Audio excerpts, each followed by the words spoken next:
Mesdames et messieurs, bonjour, bienvenue si vous nous rejoignez dans ce premier numéro du grand dossier sur Afro Info dès 5h43. Et pour commencer cette édition, parlons de la situation sécuritaire qui prévaut à l'est de la République démocratique du Congo. Des violents affrontements sont signalés depuis le matin de ce lundi 15 avril 2024 entre les forces armées de la République démocratique du Congo aux côtés de jeunes résistants Wazalendo contre les terroristes du M23 sur plusieurs lignes proches de l'agglomération de Bweremana, chef-lieu de la chefferie de Baoundé en territoire de Massissi.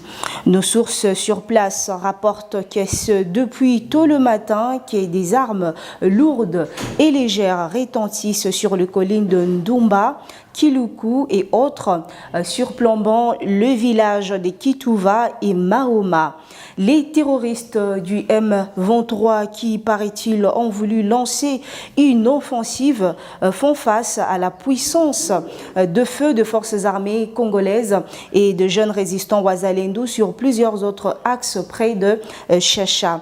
À Saké, par contre, un calme relatif est observé ce matin au lendemain des accrochages entre les forces armées de la République démocratique du Congo contre les terroristes du M23, notamment à Kiouli, Vunano et Kimoka.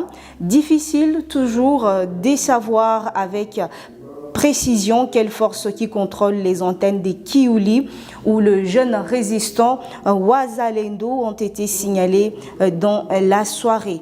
Bien que le calme persiste à Saké, pour l'instant, la menace de nouveaux combats reste omniprésente, sachant que la situation peut basculer à tout moment.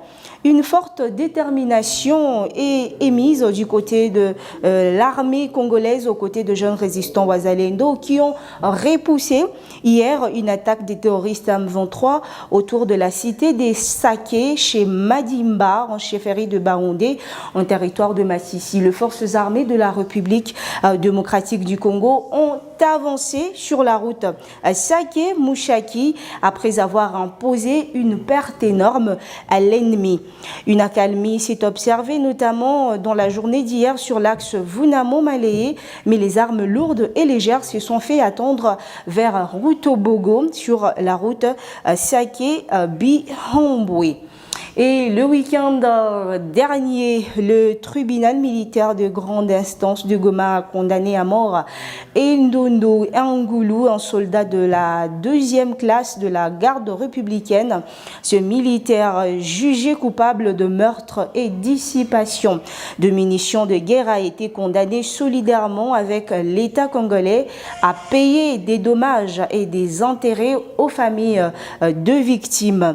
Après l'annonce du verdict, les familles de victimes présentes lors du procès ont demandé l'exécution immédiate de la sentence pour dissuader d'autres criminels potentiels. Le 9 avril 2024, au soir, Ndondo Ngoulou, accompagné d'un collègue militaire habillé en civil, s'était rendu dans un restaurant. Après avoir été servi, il a ravi le téléphone d'un client. Interpellé par le propriétaire sur son geste, les soldats avaient ouvert le feu, tuant instantanément le propriétaire du restaurant ainsi qu'un autre client. Par inadvertance, il a également tiré sur son collègue qui est également décédé sur place. Maîtrisé par ses camarades d'unité arrivés sur les lieux, les soldats de la 2e classe de la garde républicaine avaient été remis à la justice après cet acte violent et incontrôlé.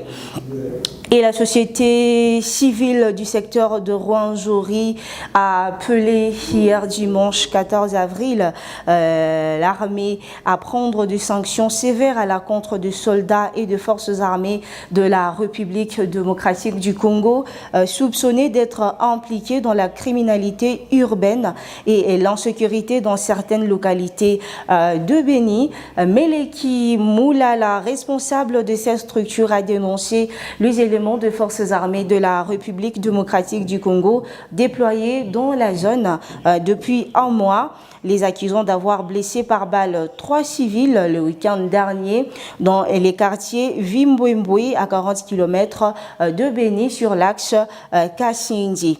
Et la nouvelle société civile a également signalé que ce même soldat extorquait des téléphones portables et de l'argent à la population, craignant que ces agissements ne nuisent à la collaboration civilo-militaire et ne découragent la participation à la population aux efforts de rétablissement de la paix dans la région.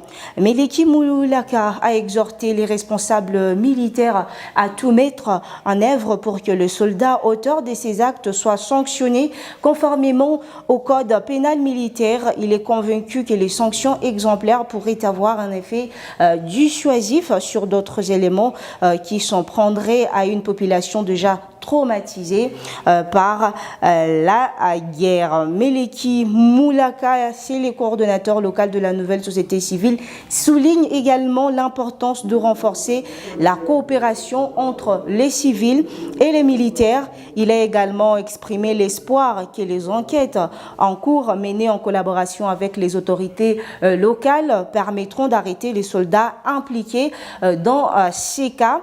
Nos tentatives pour joindre le porte-parole de l'armée sont restées sans réponse. Toutefois, une source militaire dans la zone indique que des enquêtes sont déjà en cours avec le concours de la nouvelle société civile du secteur des Rwenzori, a appelé les dimanche 14 avril l'armée à prendre les sanctions sévères à l'encontre des soldats de forces armées de la République démocratique du Congo soupçonnés d'être impliqués dans la criminalité urbaine et l'insécurité dans certaines localités de Béni.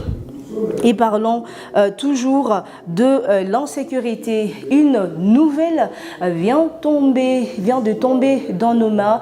Les habitants du quartier Turunga, c'est dans la ville de Goma, ont manifesté aujourd'hui lundi 15 avril pour montrer leur mécontentement suite à un cas d'assassinat qui a été signalé dans la soirée d'hier.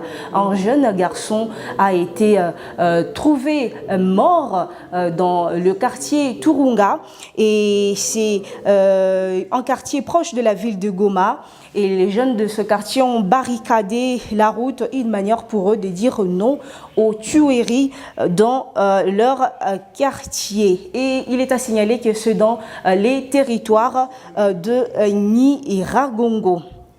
Et puis parlons à présent de l'Union européenne qui a disponibilisé pour l'année 2024 70 millions d'euros, soit 75 millions de dollars américains pour répondre aux besoins humanitaires de personnes déplacées hébergées dans différents sites situés dans la partie est de la RDC. Giuseppe Angelani, responsable de l'aide humanitaire en Afrique centrale et occidentale, basé à Bruxelles, l'a annoncé au cours d'une conférence de presse le week-end dernier à Goma. Une délégation de la Commission de l'Union européenne conduite par son ambassadeur séjourne dans la capitale touristique de Goma pour évaluer la situation humanitaire de personnes déplacées internes logées dans différents sites situés aux alentours de la ville. Giuseppe Angelani affirme que ces financements, dont 90%, soit 63,75 millions d'euros, sont destinés à des projets humanitaires en RDC, notamment dans la partie Est.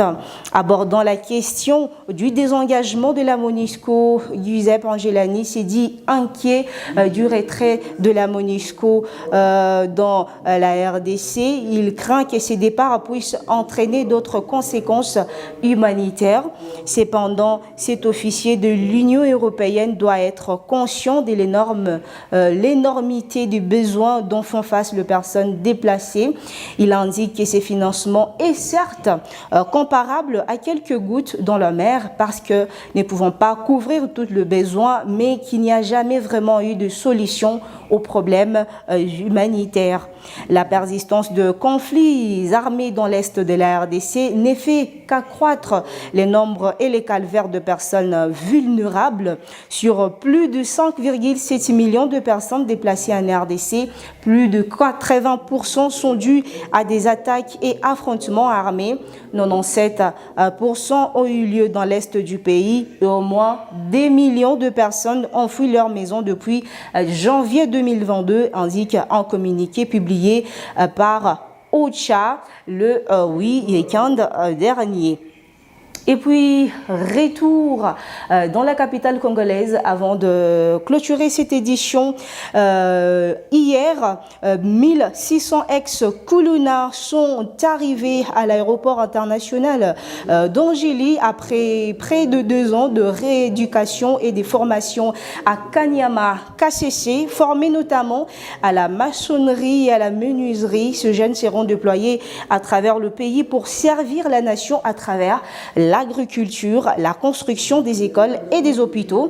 Un groupe sera installé dans la capitale congolaise Kinshasa, dans la commune de Lansele, pour la fabrication de bancs et que le service national offrira gratuitement aux écoles qui en manquent et pour la réhabilitation très prochaine de l'hôpital général d'Ekitambo. Et c'est par ici que nous mettons un point à ce premier numéro du grand dossier sur Afro Info D43.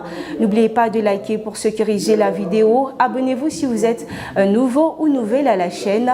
Et surtout, on se retrouve très prochainement pour un nouveau numéro du grand dossier.